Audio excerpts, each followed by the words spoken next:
안녕하세요 여러분, 보도와 선생님입니다. 날씨가 많이 추워졌습니다.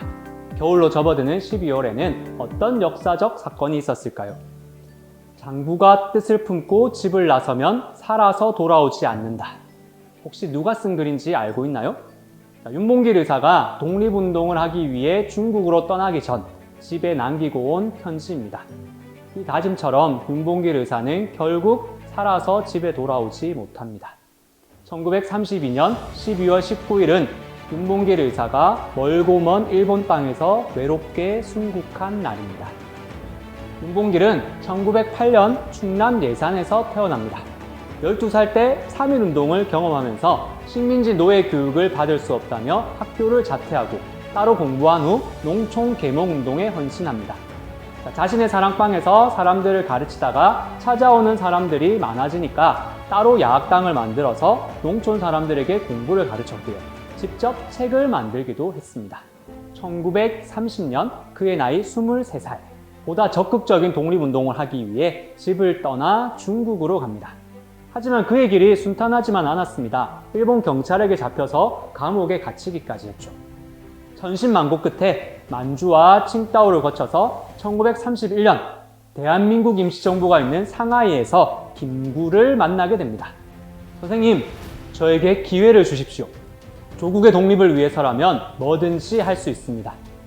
김구와 함께 기회를 엿보던 윤봉길에게 드디어 큰 기회가 찾아왔습니다. 1932년 4월 29일 상하이 홍코우 공원에서 일왕의 생일 기념 및 상하이 사변 승리 기념식을 한다는 소식이 들립니다. 1932년 1월 일본군은 상하이를 침공한다. 중국은 그들이 자랑하던 최정예 19로군을 포함한 30만으로 항전하였으나 패퇴당하고 일본 침략군이 상하이를 점령한다. 이때 일본은 일왕의 생일에 상하이 홍코우 공원에서 승전 축하 관병식과 일왕 생일 축하 행사를 계획한다. 자, 이제 계획을 세워야겠죠? 자, 이렇게 큰 행사니 얼마나 경비가 삼엄할까요? 자, 어떻게 할지 고민을 하고 있을 때 행사 참석자들의 준비물로 도시락이 있는 것을 발견합니다. 그래, 이거다. 도시락 모양의 폭탄을 가져가면 되겠구나. 그래서 도시락 모양의 폭탄 하나, 물통 모양의 폭탄 하나, 이렇게 2개의 폭탄을 준비해서 드디어 행사장으로 들어가게 됩니다.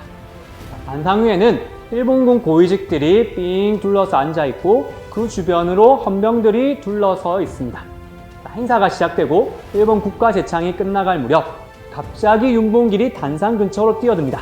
그러고는 수통 모양의 수류탄을 꺼내서 정확하게 단상 위로 던집니다. 쾅!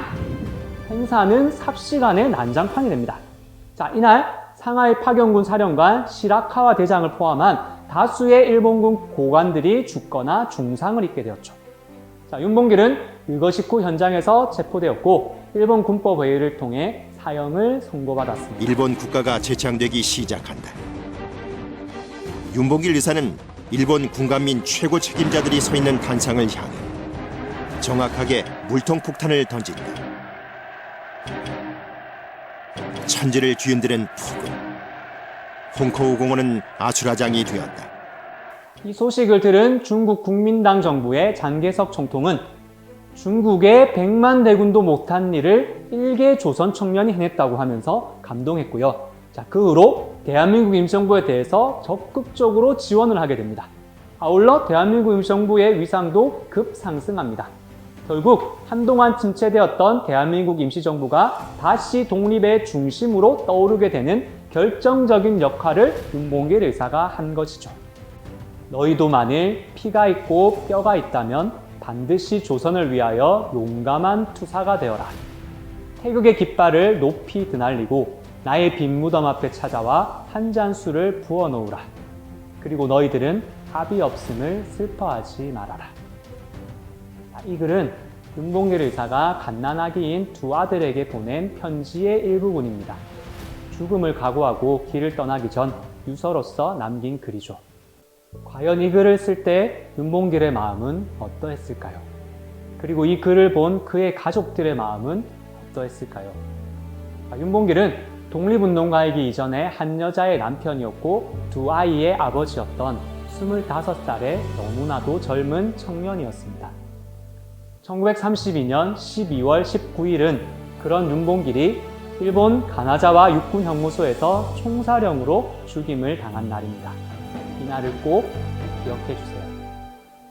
궁금한 거 있으면 댓글 달아주세요. 다음에 만나요. 안녕.